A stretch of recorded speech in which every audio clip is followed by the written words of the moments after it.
Rött tegel är det uppfört i.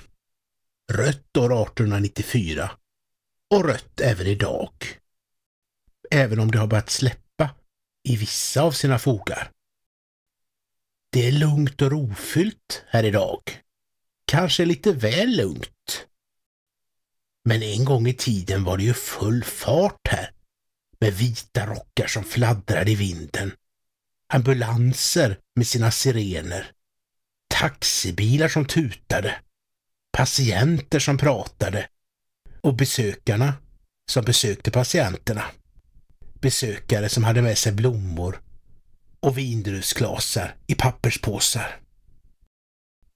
Huvudbyggnaden, den är nästan som ett kyrktorn med en urtavla och en klocka. Klockan behövdes nog för att hålla koll på tiden, men också som en symbol för ordning och reda som skulle råda på området. Ordning och reda, rent och snyggt, har ju präglat sjukvården sedan Florence Nightingales tankar om detta kom under mitten av 1800-talet. 1800-talet var ju dock en tid i Sverige då vårdplatserna var få. Men omkring sekelskiftet 1800-1900 och en bit in på 1900-talet så ökade antalet vårdplatser ordentligt i och med en utbyggnad av nya kroppssjukhus, stora mentalsjukhus och andra institutioner. Men ännu skulle det nog dröja åtminstone 2-3 decennier innan någon modern sjukvård kom till, då behandlingsmöjligheterna av många sjukdomar ännu var väldigt små. Även på ett nybyggt länslasarett i rött tegel. Det står ännu länslasarett här på fasaden.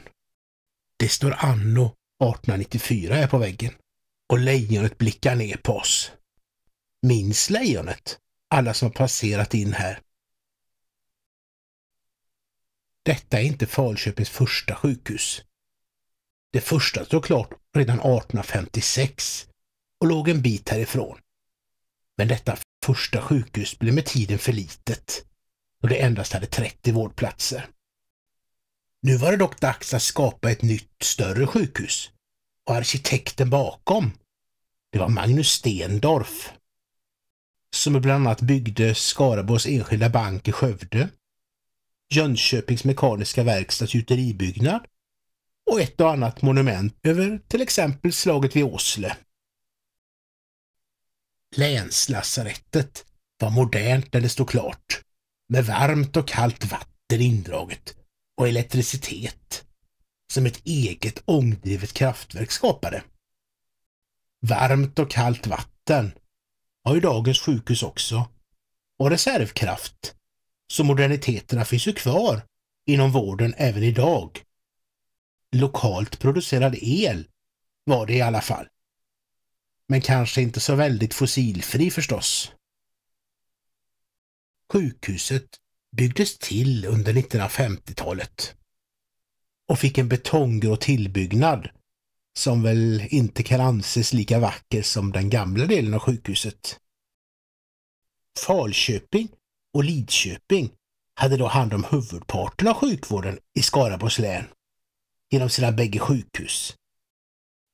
Men 1968 började kärnsjukhuset i Skövde att byggas och inom några år skulle allt mer av centrallasarettet Falköping ha flyttats över till KSS Skövde.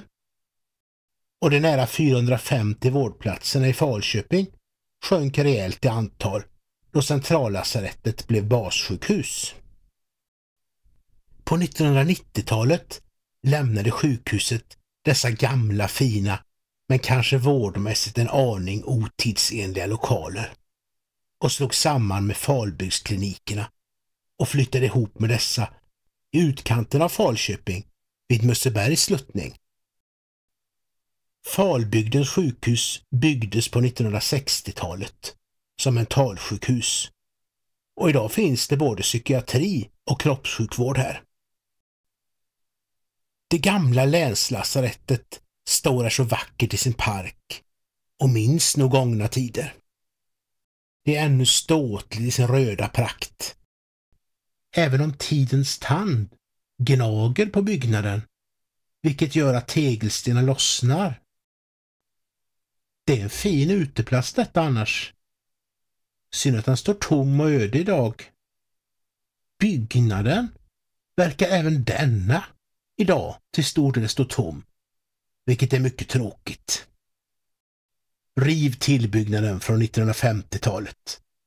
Reparera och återställ fasaden och piffa till sjukhusparken. Och låt åter solen få lysa på länslasarettet i dess forna prakt som Magnus Stendorf en gång i tiden hade tänkt sig. Låt inte heller byggnaden stå tom, utan låt den fyllas av liv och för denna passande verksamheter.